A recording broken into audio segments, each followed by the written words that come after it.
The transport station was like a small city floating in space.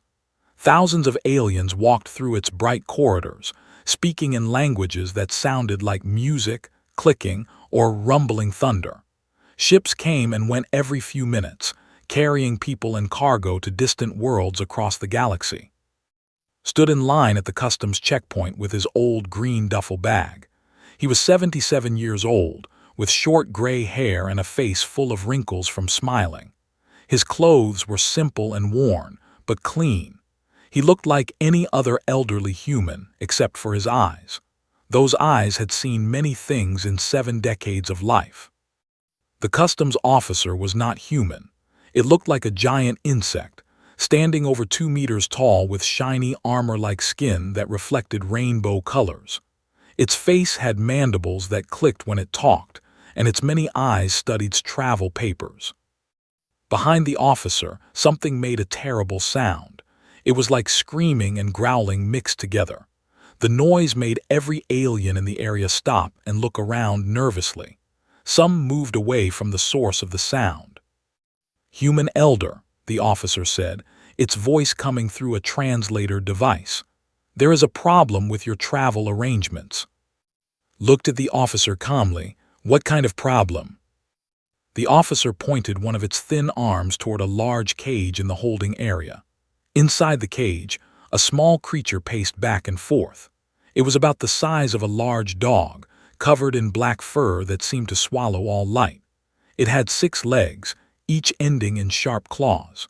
Its mouth showed 3 rows of teeth that looked like glass or crystal. Most disturbing were its 4 red eyes that glowed in the dim light. "That is a cub," the officer explained. "It is being transported to the research facility on Terminus Station. You have clearance to travel to the same station. This creates a security conflict." "I don't understand," said. "I'm visiting my granddaughter. She works at that facility. We're going to the same place, so we take the same ship. Where's the conflict?" The officer's mandibles clicked faster, showing agitation. "You do not understand the danger. Are from 9, one of the most dangerous planets we have ever discovered. As adults, they grow to be 6 meters long and weigh over 2 tons. They can tear through metal with their claws. They can bite through starship walls. They are perfect killing machines." Looked at the small creature in the cage. "That little thing." "That little thing killed 3 train handlers last week," another voice said. A new alien approached. This one looked like it was made of living rock, standing even taller than the insect officer. It wore a security uniform. "I am Chief. I am in charge of transporting this creature. We have tried everything to calm it down. Nothing works. It becomes more violent every day. Its stress levels are dangerously high." "How are you transporting it?" asked. "In a reinforced isolation cell in the cargo hold," Chief answered. "The problem is that you are also assigned to that section of the ship. Station regulations say Class 5 predators must be kept in isolation during transport. The only isolation cells on this ship are in the cargo hold. You cannot share that space with such a dangerous animal." Set down his bag and walked closer to the cage. The guards tensed, hands moving to their weapons. The cub stopped packing and stared directly at him with all 4 red eyes. It made that terrible sound again, but quieter this time. "Has anyone tried to understand it?" asked. The insect officer's translator made a confused noise. "Understand it? It is an animal, a very deadly animal. There is nothing to understand except that it kills." "When did you capture it?" Continued to stare at the cub. The cub stared back. Chief consulted a data pad. 17 days ago. A science expedition found it on 9. It was alone, standing over the bodies of 2 adults.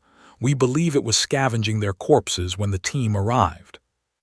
"Or protecting them," said quietly. "What?" "You said it was standing over the bodies. Maybe it was protecting them. Maybe they were its family." The guards exchanged looks. Chief shook his head. "Are not social creatures. They are solitary hunters. They do not have families in any meaningful sense." "According to who?" asked. According to 15 years of research, the insect officer said. According to every who has studied them, according to the data. Smiled, but it was a sad smile. Data can be wrong, especially if you're asking the wrong questions. He reached into his bag and pulled out an old book. It was made of real paper, yellowed with age. Very few people carried physical books anymore. Most information existed only in digital form, but liked the feel of paper in his hands. The cub's eyes followed the movement. Its terrible sounds became softer, more curious. "I'll make you a deal," said to Chief. "Let me travel in the isolation section with the cub. If there are any problems, I'll take full responsibility. I'll sign whatever legal documents you want." "That is insane," the insect officer said. "You could be killed." "I've been in dangerous situations before," replied. "I'm an old man. I've lived a long life. If something happens, it happens, but nothing will happen." "How can you be so certain?" Chief demanded. Looked at the cub again. It had stopped making noise completely. It sat down, still watching him with those glowing red eyes. "Because I know what it's like to lose everything and be surrounded by people who see you as a threat. This creature isn't evil. It's scared and alone." "It killed 3 people," Chief reminded him. "Because they treated it like a monster. If you treat something like a monster long enough, it will act like one. It's self-defense, not murder." The station's supervisor arrived, drawn by the commotion. She was human, middle-aged, looking tired and frustrated. She listened to the situation, then turned to, "Sir, I appreciate your confidence, but I cannot allow a civilian to be placed in danger. If anything happens to you, the legal consequences would be severe." Pulled out a small device and showed her a document on its screen. "I already checked the regulations. As a human over 75, I have the legal right to waive safety protocols for personal travel. I'm not an employee. I'm not a crew member. I'm a passenger who is willing to accept the risks. You can't stop me unless you refuse me passage entirely." The supervisor read the document, her frown deepening. "This is technically correct, but—" "Then it's settled," said. He picked up his bag. "I'll be in isolation cell 2. The cub can be in cell 3. We'll be neighbors for 3 days. When we arrive at Terminus Station, you'll see that I was right." Chief rumbled with frustration. "And if you're wrong, if it breaks through the barriers and kills you?" Smile returned, warmer this time. "Then you can say you told me so, but I'm not wrong. I've handled difficult animals before. My daughter had a cat that tried to claw me every single day for 3 years. Eventually, we became friends. This won't be much different." "A cat," the insect officer said flatly. "You are comparing her to a cat. Both are predators, both can be dangerous, both can learn to trust if you're patient." Started walking toward the loading area. "Now, if you'll excuse me, I have a ship to board." The guards had no choice but to let him through. Chief followed, still trying to convince him to change his mind, but was not a man who changed his mind easily. As they walked past the cage, the cub pressed against the bars. It should have been hurt by the electric current running through them, but it didn't seem to care. It watched with what might have been hope, if a predator from a death world could feel such a thing. "See you on the ship," said to it softly in Korean. Then he switched to Galactic Standard. "Don't worry, everything's going to be okay." The cub made a sound, not a growl or a scream, something different, something almost like a question. Chief stared. "In 20 years of security work, I have never seen a respond to speech like that." "Maybe," said, "nobody's really talked to one before." The transport ship was called the Stellar Maiden. It was not a fancy passenger ship with comfortable rooms and entertainment. It was a cargo freighter that had been modified to carry a few passengers when needed. The isolation section was in the back of the ship, far from the crew quarters and the main cargo hold. Cell was small and white. It had a bed built into the wall, a small toilet, and nothing else. The walls were transparent on one side, looking out into a narrow corridor. On the other side of the corridor was another cell. That was where the cub would stay. A medic came to check on before departure. Her name was, and she was, which meant she looked like a tall, thin person with smooth blue skin and large black eyes. Her hands shook as she showed the emergency button on his bed. "If anything goes wrong," she said, her voice high and nervous, "you press this button. The entire section will fill with knockout gas within 3 seconds. It will make you sleep, but it will save your life." "I won't need it," said kindly, "but thank you for your concern." "Mister, I spoke with your granddaughter before this trip. She told me you once raised a wolf. Is that true?" Laughed. "It was half wolf, half dog, and I didn't raise it from birth. I adopted it when it was 2 years old and nobody else wanted it. Everyone said it was too aggressive, too wild, but it just needed patience and understanding." "What happened to it?" asked. "She lived to be 16 years old, died peacefully in her sleep. Best friend I ever had besides my wife." The expression became distant for a moment. "My wife passed last year. That's partly why I'm making this trip. My granddaughter was very close to her grandmother. This visit is important to both of us." His large eyes seemed to grow even larger with sympathy. "I am sorry for your loss, but mister, this creature is not a wolf. It is far more dangerous." "Everything is dangerous until you understand it," replied. Left, still looking worried. A few minutes later, guards brought the cub's cage into the corridor. They moved it into the cell next to us using long poles, never getting close to it. The cub fought the entire time, throwing itself against the cage walls, making those terrible screaming sounds. Once the cage was inside the cell and the door sealed, the guards quickly removed the cage walls remotely.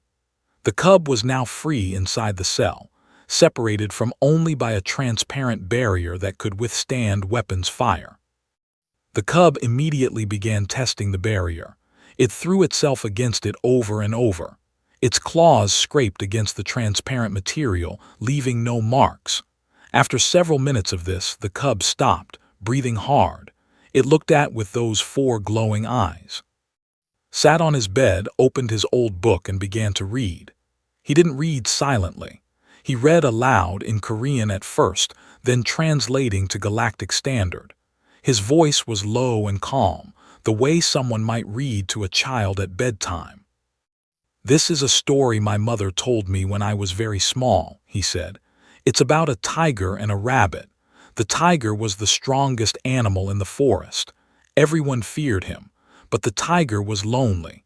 No one wanted to be his friend because they were all afraid he would eat them." The cub's ears twitched. Wasn't sure if could understand language, but it was clearly listening to the sound of his voice. One day the tiger met a rabbit. The rabbit was not afraid. The tiger asked, "Why don't you run from me?" The rabbit said, "Because I can see you're not hungry, you're just lonely." The tiger was so surprised that someone understood him, he began to cry. Continued the story, his voice never changing pace or volume. The cub slowly stopped packing. It lay down, head on its paws, eyes still fixed on. On the ship's bridge, Captain was watching the security monitors. He was a species that looked like hairless bears with too many teeth. He had been a ship captain for 30 years and thought he had seen everything, but he had never seen anything like this. The stopped moving, his first officer said, disbelief clear in her voice. "Its stress readings are dropping," reported from her medical station. She was monitoring the cub's vital signs remotely. "This should not be possible. We've had it sedated for 17 days and its stress levels never dropped. Now, without any sedation, they're going down." Captain zoomed in on Cell. The old human was just sitting there, reading from a book. Nothing special, nothing threatening, just an elderly man reading a story. "What is he doing?" the first officer asked. "Reading," Captain said, "just reading." By the second day of the journey, word had spread through the ship. Crew members found excuses to walk past the isolation section, peering through the observation windows. What they saw seemed impossible. The cub was calm. It still watched constantly, but it no longer threw itself at the barriers. It no longer made those terrible sounds. Instead, it lay quietly, listening when spoke. Talked to the cub throughout the day. Sometimes he read stories. Sometimes he talked about his life on Earth. "I was born in Seoul," he said on the second afternoon. "That's a big city on Earth. When I was young, it was very different from how it is now. We didn't have space travel then. We barely had computers. The world seemed very large and full of mysteries." The cub made a soft chirping sound. It wasn't aggressive or frightened. It sounded curious. "I had many jobs in my life," continued. "I was a soldier for a while. That's someone who fights to protect others. I didn't like it much, but it taught me important things. It taught me that violence is usually born from fear, not from evil. People hurt each other because they're afraid. Animals attack because they're afraid. If you can remove the fear, you can often stop the violence." He paused, looking directly at the cub. "You're not violent because you want to be. You're violent because you're terrified. They took you from your home. They killed your family. They put you in a cage and treated you like a monster. Anyone would fight back in that situation. Human doesn't matter. We all fight when we're cornered." The cub's eyes seemed to dim slightly, a change that noted on her instruments. The medic consulted her database frantically. "Dimming eyes indicates emotional distress," she reported to Captain. "It's responding to what he's saying. It understands him." "That's impossible," Captain said. "Are not sentient until adulthood. Cubs have animal-level intelligence only." "Then explain what we're seeing," challenged. Captain had no answer. On the third day, something remarkable happened. The automated feeding system delivered meals to both cells at the scheduled time, received his human food, a simple meal of rice and vegetables. The cub received a large portion of synthesized meat designed to meet the nutritional needs of biology. Normally, the cub would attack its food immediately, eating with frantic desperation. This time, it did something different. It picked up a piece of the meat in its mouth. Carefully, slowly, it carried the meat to the barrier between the cells. It placed the meat down as close to his side as it could get, then backed away, watching him. Every crew member, watching the monitors, went silent. "It's sharing its food," whispered. "Sharing food is a social bonding behavior. Aren't supposed to have social bonding behaviors." Looked at the piece of meat on the other side of the barrier. He smiled, and there were tears in his eyes. He stood up slowly and walked to the barrier. He placed his hand against it, palm flat. "Thank you," he said softly in Korean, then in Galactic Standard. "That's very kind of you. You have good manners. Your mother taught you well." The cub chirped again, that curious sound. Then it did something that made the entire crew gasp. It lifted one of its front paws and placed it against the barrier, opposite its hand. They couldn't touch through the barrier, but the intention was clear. "Impossible," Captain muttered. But it wasn't impossible. It was happening. An elderly human and a deadly predator from a death world, separated by a transparent wall, sharing a moment of connection that everything the galaxy thought it knew about. Returned to his bed, but he kept looking at the cub. "I'm going to call you," he said. "That means butterfly in Korean, because you're going to transform into something beautiful. I know everyone sees you as a monster, but I see what you really are. You're just a child who lost everything, and I'm going to make sure you get a second chance." The cub lay down facing. For the first time since her capture, she closed all four eyes and slept peacefully. In her medical station, watched the monitors with wonder. The stress hormones had dropped to almost normal levels. Its heart rate was steady and calm. All indicators suggested the creature was, impossibly, content. "How?" the first officer asked. "How did he do it?" Captain thought about the question for a long time before answering. Maybe he didn't do anything special. Maybe he just treated it like a person instead of a monster, and maybe that was all it needed. Terminus Station was enormous, a small moon of metal and glass orbiting a dying red star. It was a research facility dedicated to studying the most dangerous creatures in the galaxy. Ships arrived here carrying predators from Class 4 and Class 5 death worlds, animals so deadly that even looking at them the wrong way could mean death. Doctor stood in the docking bay with 12 armed guards. She wore the white coat of a research director, but her face showed the worry of a granddaughter. She had not seen her grandfather in 6 months, not since her grandmother's funeral. She missed him terribly, but she was also furious with him for taking such a stupid risk. The blast doors opened, tensed, expecting chaos, expecting her grandfather to be carried out on a stretcher or worse. Instead, walked calmly through the doorway, his old duffel bag over his shoulder. He was smiling. Behind him, connected by a simple rope, walked the cub, the creature that had killed 3 trained handlers, the creature that was supposed to be the most dangerous juvenile predator in captivity. It followed like a pet dog following its owner. One of the guards raised his weapon, quickly pushed it down. "Don't," she said firmly, "just watch." Walked up to his granddaughter and hugged her. "Happy birthday, sorry I'm a few days late." "Grandpa," said, her voice shaking, "what did you do?" "I made a friend," said simply. He gestured to the cub. This is my granddaughter. She's going to take care of you now." The cub looked at with all 4 red eyes. It made a soft chirping sound, not aggressive at all. Then it moved closer to Sleg as if asking for protection. "It's okay," said softly in Korean. He switched to Galactic Standard. "Is safe, she's family." Dr. Wu pushed through the crowd of guards. He was the station's chief of xenobiology, a young man who had dedicated his entire career to studying deadly aliens. He stared at with an expression of complete confusion. "This is impossible," he said. "I've studied for 7 years. They don't follow, they don't bond, they don't respond to verbal commands. What you're showing me contradicts everything we know." "Then maybe what you know is wrong," said gently. "No offense intended, Dr. Wu, but sometimes the problem isn't the creature, it's how we study it." Chief had followed off the ship. The rock-like security officer looked like he'd aged several years during the 3-day journey. "I watched the entire trip on monitors," he said to.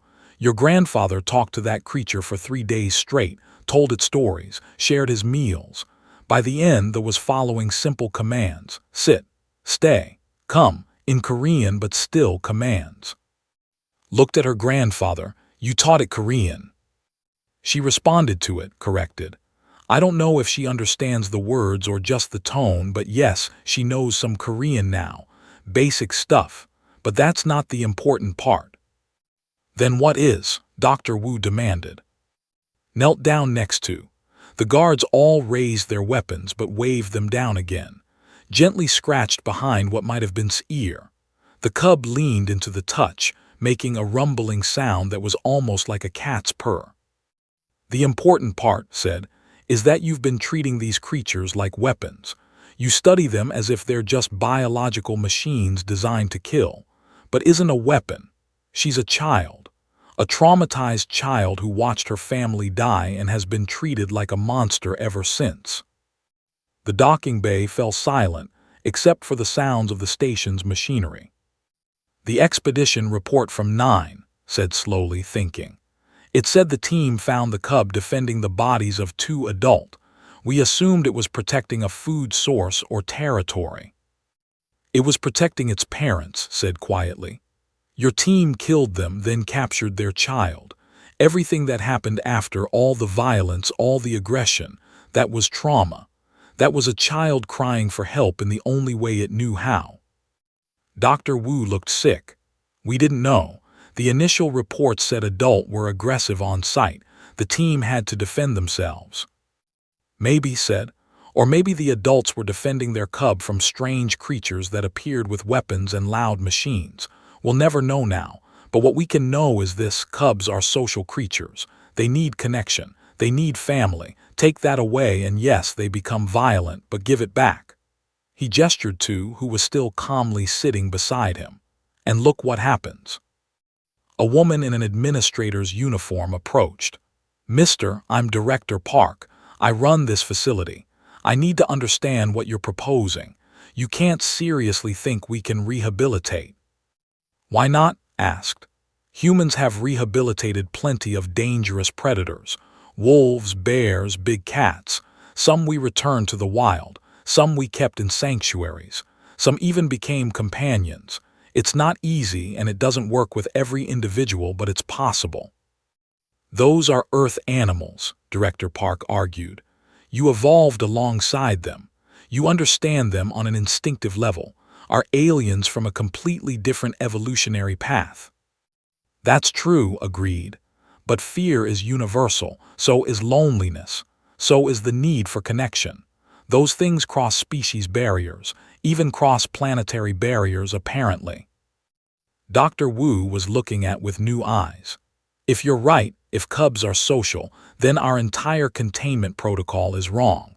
We've been keeping them in isolation, which would only make their trauma worse. We've been wearing full containment suits, which would make us look like threats. We've been treating them exactly the way you shouldn't treat a traumatized child." "Yes," said simply. "Made a decision. Grandpa, you're staying on the station for 2 weeks, right? For my birthday." "That's the plan." "Then I'm assigning you as a special consultant. You're going to work with Dr. Wu and show us exactly how you handled. We'll document everything. If this can be replicated with other, we need to know." Director Park started to protest.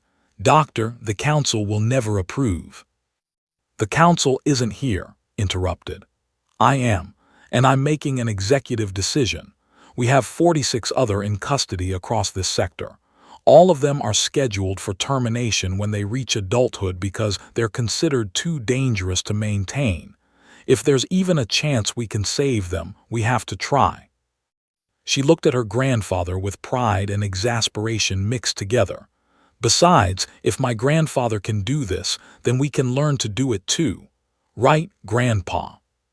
Smiled. "I'm just an old man. But yes, I can teach you what I've learned.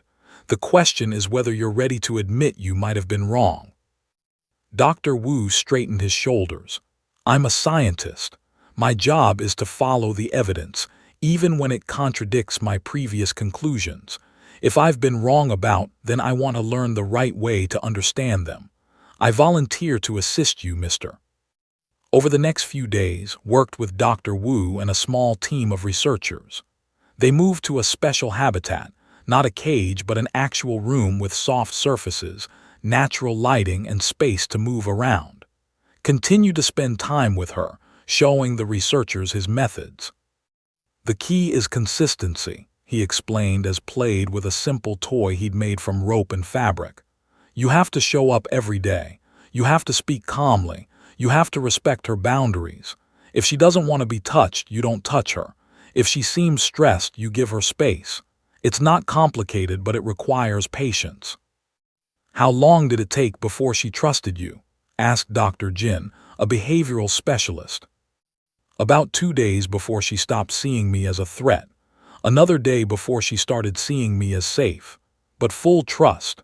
That took the entire journey, and I'm not sure she completely trusts me even now. Trust takes time." Brought her toy over to and dropped it at his feet. Her tail, a long muscular thing with small spikes, wagged slightly. The researchers watching through the observation window gasped. "Did that just happen?" Dr. Jin asked. "Did it just play fetch?" "She's intelligent," said, picking up the toy and tossing it gently. Bounded after it with clear joy. "Everyone keeps treating her like she's stupid because she can't talk and doesn't use tools.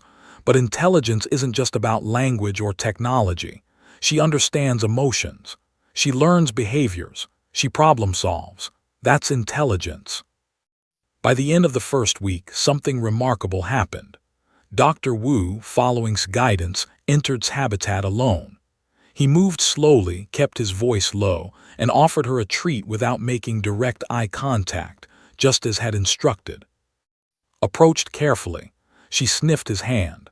Then she took the treat gently, without biting him. She ate it and returned to his side, but she didn't show any aggression toward Dr. Wu. She accepted me, Dr. Wu said, his voice shaking with emotion. I've spent 7 years studying these creatures, thinking they were unthinking killing machines, and she just accepted me. Put a hand on the younger man's shoulder. She forgave you. There's a difference. She knows you were part of the system that hurt her, but she's choosing to give you a second chance. That's not animal behavior. That's evidence of a complex emotional life. That night sat with her grandfather in the observation room, watching sleep. Grandpa, if you're right about this, it changes everything. Not just how we treat, but how we view dozens of species we've classified as non-sentient. We might have been wrong about so many things. Nodded. That's always the risk when you make assumptions. You miss what's actually there. But being wrong isn't the end of the world. It's an opportunity to do better. Smiled the same smile her grandfather had. Grandma would be proud of you. You know that, right? His eyes became distant. She always believed the best in everyone. People, animals didn't matter. She taught me that kindness wasn't weakness. It was strength. I just wish she could see this. Maybe she can, said softly. In the habitat stirred in her sleep, making soft sounds. She was dreaming, perhaps of her lost family, perhaps of her new future. Either way, she was no longer alone. The second week of his visit brought more people to watch the impossible. Scientists from other stations requested video feeds. The Galactic Wildlife Council sent observers. Everyone wanted to see the human who had tamed a. But didn't like that word, tamed. I didn't tame her, he told a reporter from the Galactic Science Network. Taming means breaking something's spirit, forcing it to obey. I didn't do that. I just showed her that not everyone is a threat. That's not taming. That's teaching trust. The reporter, a floating jellyfish-like creature named Paul, pulsed with confusion. But she follows your commands. She obeys you. How is that not taming? Does your child obey you because you tamed them? Asked. Or because they trust you and understand you're trying to help them? Paul had no answer to that. Its real work began when they started introducing to other humans. A young maintenance worker named volunteered to be the first. He was nervous, his hands shaking as he entered the habitat. Remember what I taught you, said from beside him. Move slowly, keep your voice low, don't stare directly at her, let her come to you. Held out a treat, his arm fully extended to keep as much distance as possible, approached cautiously, sniffing the air. She looked at as if asking for permission, nodded. Took the treat from his hand, gentle despite her rows of crystalline teeth, let out a breath he'd been holding. She's so warm, he said, surprised. I thought Death World predators would be cold. Warm-blooded, Dr. Wu explained from the observation room. Like Earth mammals. That's another thing we got wrong. We assumed they were more reptilian based on their appearance, but their biology is actually closer to mammalian. Over the next few days, met 5 more humans. Each time she was cautious but not aggressive. Each time was present, a constant source of safety for her. Then Dr. Jin proposed something more ambitious. There are 3 other cubs on this station. They're in maximum security. If is truly social, shouldn't we try to introduce her to her own kind? Director Park was horrified. Absolutely not. If they fight, they could kill each other. We can't risk. We're already risking everything, interrupted. If we're going to prove that are social, we need to show they can interact with each other peacefully. Otherwise, we've just trained one individual, not demonstrated a species-wide trait. Supported the idea, but with conditions. Needs to be comfortable first, and we need to rehabilitate the other cubs before any introduction. If they're traumatized and aggressive, they'll just trigger defensive behaviors. Everyone needs to be in a good mental state. So the work expanded. Began spending time with the other 3 cubs named by the staff as and Miso. Each had their own trauma, their own fears. Had been captured after his entire pack was killed by a mining accident. had been born in captivity and knew only cages. Mies had scars from fighting with handlers. Approached each one the same way he'd approached, with patience, with stories, with calm presence. "You're not monsters," he told, who hissed and spat whenever anyone came close. "You're hurt. There's a difference. I know everyone has treated you badly. I know you have no reason to trust, but I'm asking you to try, not for me, for yourself, because living in fear and anger is no way to live." It took days, but gradually stopped hissing. He started listening to stories just as had. His stress levels dropped. His aggression decreased. Was different. Born in captivity, he was more curious than afraid, but he had no social skills at all. He didn't know how to interact with anyone. Had to teach him things that should have been instinctual, learned from parents and pack mates. "It's like raising an orphan child," Dr. Jin observed. "He never learned the basics of social interaction." "Exactly," agreed. "Which means he can still learn. He's young enough that his brain is flexible. He can develop those skills if we're patient." Miso was the hardest case. Her scars weren't just physical. She had been hurt so many times that she trusted no one. She would attack anything that came near her cell, including the automated feeding machines. Sat outside her cell for 3 days straight. He didn't try to enter. He didn't even try to talk to her much. He just sat there, reading his book, occasionally speaking softly. "I'm not going to hurt you," he would say. "I'm just going to sit here. You don't have to do anything. You don't have to trust me. I'm just going to be here being not a threat until you believe me." On the 4th day, Miso stopped attacking the walls of her cell. She lay down, watching warily. On the 5th day, she moved closer to the transparent barrier.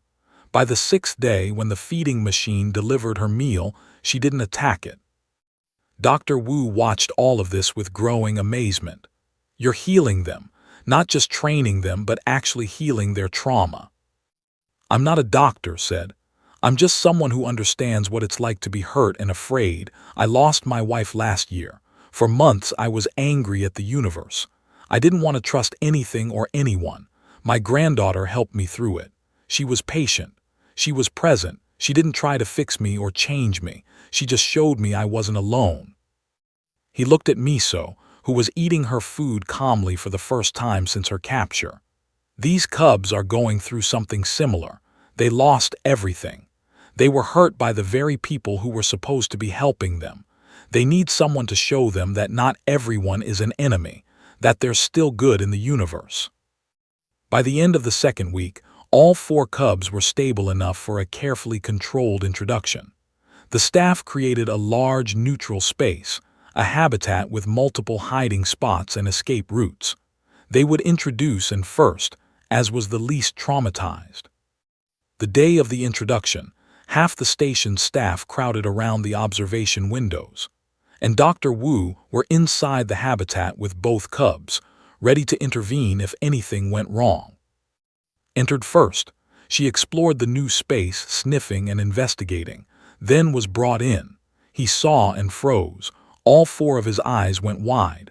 This was the first time he had ever seen another outside of a cage. For a long moment, neither cub moved, then made a soft chirping sound.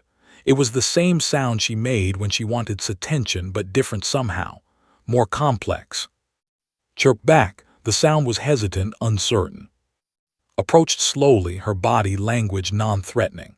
When she got close, she did something that made every observer gasp. She groomed, using her tongue to clean behind his ears, the way a mother might groom a child. Melted into the touch. He made a rumbling sound, that purr-like noise that indicated contentment.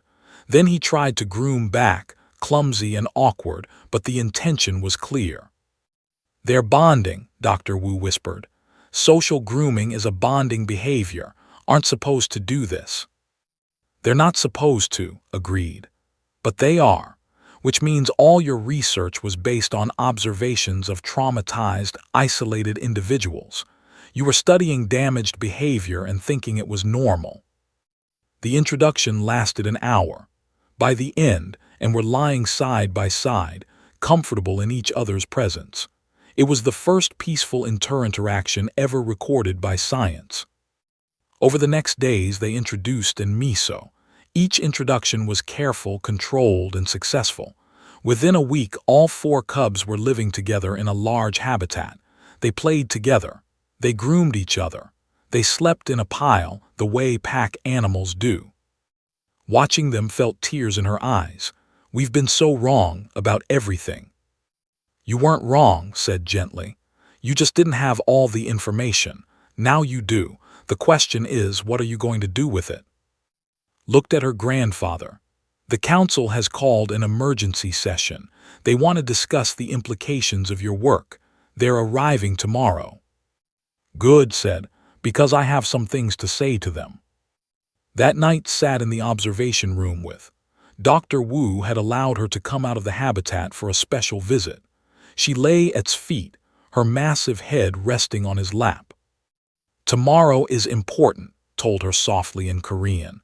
The people who make the rules, they're coming to decide what happens to you and your friends. I'm going to try to convince them that you deserve a chance at a real life. But I need you to be brave. Can you do that? Chirped softly. In the low light of the observation room, her eyes didn't look frightening at all. They looked trusting. Good girl, said, scratching behind her ears. No matter what happens, I promise you this. I won't let them treat you like a monster anymore. You're a person. Different from me, but still a person. And persons have rights. Entered the room quietly. Grandpa, you should get some rest. Tomorrow is going to be difficult. I know, said, but he didn't move. He stayed there with his hand on her head, both of them drawing comfort from each other's presence. In the habitat, and Miso slept together, a tangle of black fur and soft breathing. For the first time in their young lives, they weren't alone. They weren't afraid. They were safe. And that was worth everything. The conference hall was the largest room on Terminus Station. Representatives from 30 different worlds sat in specially designed seats that accommodated their various body types. Some were humanoid, some looked like living crystals or clouds of gas held in containment fields. They had all come to discuss one question: what to do about the stood at the center of the room with beside him. The cub was nervous in front of so many strangers, but she stayed close to, trusting him to keep her safe. Doctor and Dr. Wu stood nearby with tablets showing data from the past 2 weeks. Director, the council leader, was a being made of living crystal. Light passed through his body, creating rainbow patterns on the walls. When he spoke, his voice sounded like wind chimes. We have reviewed the reports from Terminus Station, said. The results are remarkable. However, we must consider the broader implications. There are 47 in captivity across the sector. All are considered Class 5 predators, too dangerous to release or maintain long-term. The current plan is to terminate them when they reach adulthood. Felt anger rise in his chest, but he kept his voice calm. You mean kill them? Terminate is the proper term, a delegate corrected. It is a difficult decision, but these creatures are extremely dangerous. As adults, they can cause catastrophic damage. We cannot risk public safety. Public safety, repeated. Tell me, how many people have adult killed in the wild? The delegates looked at each other, confused by the question. Dr. Wu pulled up data on a large screen. According to Galactic records, there have been 43 documented interactions between and other intelligent species on their home world. Of those 43 interactions, 12 resulted in fatalities. In all 12 cases, the other species had entered territory with weapons or heavy machinery. So they were defending their homes, said. That's not aggression, that's self-defense. You went to their planet, disturbed their territory, and they protected themselves. How is that different from what any species would do? A representative made of living stone rumbled forward. The difference is their capacity for destruction. A single adult can tear through reinforced steel. They are living weapons. So are humans, countered. Humans can use tools to destroy cities. We can create weapons that devastate entire planets. By your logic, we should be classified as weapons too. Should the galaxy preemptively terminate humans because we have the capacity for destruction? The hall fell silent. Light flickered. That is not a fair comparison. Humans are sentient, are animals. Are they? Asked. He gestured to. This cub understands language. She responds to commands. She shows preference for certain individuals. She grieves her lost family. She forms social bonds. She plays. She learns. Tell me, Director, at what point does an animal become a person? Sentience is defined by specific criteria, a scientist began to recite. Tool use, abstract thinking, language development, self-awareness. Has shown all of those things except tool use, Dr. Wu interrupted. And tool use is arbitrary. Some Earth species use tools but aren't considered sentient. Some sentient species in the galaxy don't use tools because their environment doesn't require it. Dr. Jin stepped forward with more data. Over the past 2 weeks, we've conducted tests on all 4 cubs. They can solve complex puzzles. They understand cause and effect. They show empathy for each other's distress. They communicate through a combination of vocalizations and bioelectric signals that appears to be a genuine language. They're not animals. They're young people. Young people who can kill, the delegate insisted. Potential sentience does not erase danger. You're right, agreed. But danger doesn't erase sentience either. I'm an old man, but I could still hurt someone if I chose to. Most adults in this room could cause harm.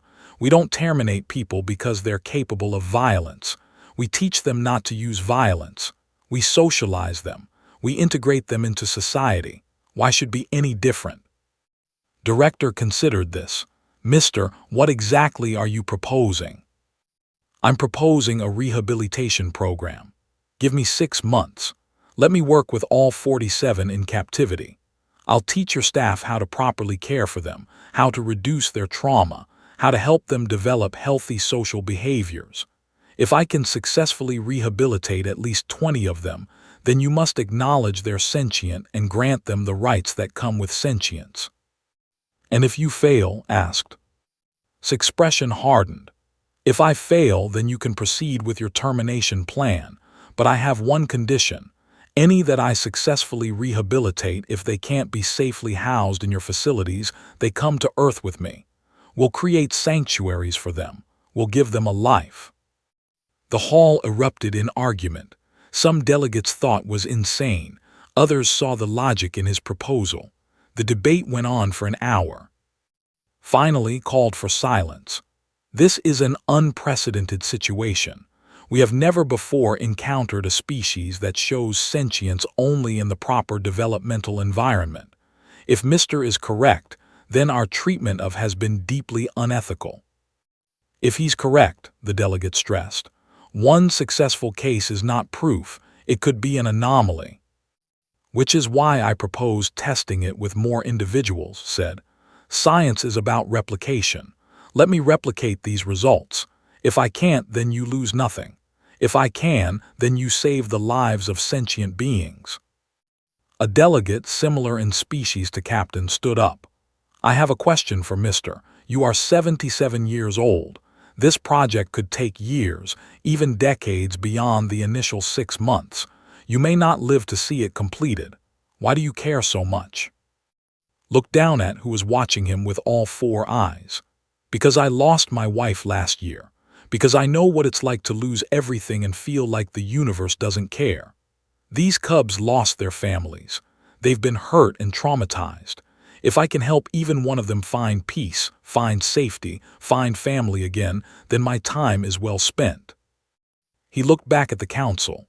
I'm an old man. I don't have much time left, but I can use what time I have to do something good, to fix a mistake, to show that kindness matters more than fear. That's worth more than years of safe, comfortable living. Director's crystal body shimmered with emotion. Very well. We will vote. All in favor of approving Mr.'s rehabilitation program with oversight and safety protocols. The voting took several minutes. Delegates consulted with advisors, reviewed data, argued among themselves, held his breath, waiting. Finally announced the results. 23 in favor, 7 against. The motion passes. Mister, you have your 6 months. We will reconvene to evaluate your progress. If you succeed, the program will be expanded and made permanent. If you fail, he didn't finish the sentence. If I fail and any others I've helped still come home with me, said firmly. That's non-negotiable. Agreed, very well. But understand, mister, you are now responsible for 47 lives. Do not take this burden lightly. I don't, assured him. I never have. The meeting ended. As the delegates filed out, many stopped to look at. She had been quiet throughout the entire proceeding, well-behaved and calm. Some delegates nodded in approval. Others still looked skeptical. But they had all agreed to give her a chance. That evening, prepared to leave Terminus Station. His 2 weeks were up, but now he would be returning regularly to work with the other. Walked him to the docking bay. I still can't believe you threatened to take 47 to Earth. I wasn't threatening, said. I meant it. Earth has experience with dangerous animals. We've been coexisting with predators for thousands of years. We'll figure it out. They reached the transport ship. Followed, the rope leash more symbolic than necessary now. When they reached the boarding area, knelt down to her level one last time. You're staying here with Doctor and Dr. Wu, he told her gently in Korean, then in Galactic Standard. You're going to help teach others. You're going to meet more. You're going to show everyone that you're not a monster. Can you do that for me? Chirped. It was a sad sound, but also understanding. She pressed her head against his chest, and he wrapped his arms around her neck, hugging her carefully. I'll come back, he promised. Every month I'll visit, and when you're older, when you're ready, maybe you can visit Earth. Would you like that, to see where I come from? Chirped again, this time with more enthusiasm. Stood up and looked at his granddaughter. Take care of her, take care of all of them. They're counting on you. I will, promised. Grandpa, thank you for everything, for showing us we were wrong, for giving them a chance. I didn't give them anything, said. I just saw what was already there. You would have figured it out eventually. Maybe, said, but you figured it out first, and that made all the difference. As boarded the transport, watched from side. She didn't lunge or cry. She sat calmly the way had taught her. Just before the doors closed, called out in Korean, see you soon. His eyes brightened. She chirped back clear and strong. The crew members nearby stared. Did that creature just respond to human language? One asked. She's not a creature, said firmly. She's a person, and yes, she speaks Korean, my grandfather taught her. The transport departed. Through the viewport, watched Terminus Station grow smaller. He thought about the other 46 waiting for help, about all the misunderstandings that had led to such suffering. An elderly human had been warned about a cub. Everyone said it was dangerous. Everyone said it would kill him. He had smiled then, knowing what they didn't, that fear and understanding cannot exist in the same space. Where understanding grows, fear dies. And that was the most human thing of all, not strength, not intelligence, not technology, but the ability to look at something frightening and choose to understand it instead of destroy it. 5 years later, Doctor stood before the Galactic Council again. Behind her, screens showed images that would have been impossible 5 years ago, living in family groups, working with handlers from many species, cubs playing under the watchful eyes of rehabilitated adults. Of the original 47, 41 have been successfully socialized, she reported. 3 were returned to protected zones on 9. 2 died from natural health issues. 1 lives on Earth. I asked. Smiled sadly. Yes, she chose to stay with my grandfather. He passed away 6 months ago, was with him at the end. My father says she stayed beside his bed for 3 days before accepting he was gone. She still lives on Earth in a sanctuary he helped design. She's become an ambassador for her species. Schools visit to learn about her. Scientists study her behavior. She's helped humans understand that intelligence comes in many forms. And the rehabilitation program, another delegate asked. It's permanent. We now have sanctuaries on 6 worlds. We're working with the government on 9 to establish better first contact protocols. No more armed expeditions. No more capturing cubs. Instead, we're building relationships based on respect and understanding. His crystal body glowed warmly. Then Mr.'s legacy is secure. He changed not just how we treat, but how we approach all potentially sentient species. His methods are now taught in xenobiology programs across the galaxy. Pulled up one last image. It showed her grandfather in his Earth garden, sitting peacefully beside him. She was fully grown now, massive and powerful, but lying contentedly at his feet like an enormous pet. Both were looking at the camera, both clearly happy. My grandfather once told me, said softly, that the most dangerous thing in the universe isn't a predator's teeth or claws. It's underestimating the power of compassion. He proved that, and now the whole galaxy knows it's true. The council voted unanimously to establish a memorial scholarship in its name. It would fund students studying communication and ethical xenobiology. Every year, young scientists would learn about the old human who looked at a monster and saw a child who needed help. On Earth, in a quiet sanctuary surrounded by trees, rested in the garden her friend had loved. She was older now, her black fur showing hints of gray, but her eyes were still bright, still intelligent, still kind. Sometimes, when the wind blew through the trees just right, she would lift her head and chirp softly. It was the sound she used to make when told her stories. The sound that meant she was listening, that she was safe, that she was loved. And somewhere in whatever place good souls go when they leave this world, an elderly man smiled, because he had kept his promise. He had given her a chance, and she had proven that understanding could triumph over fear. One cautious, compassionate connection at a time.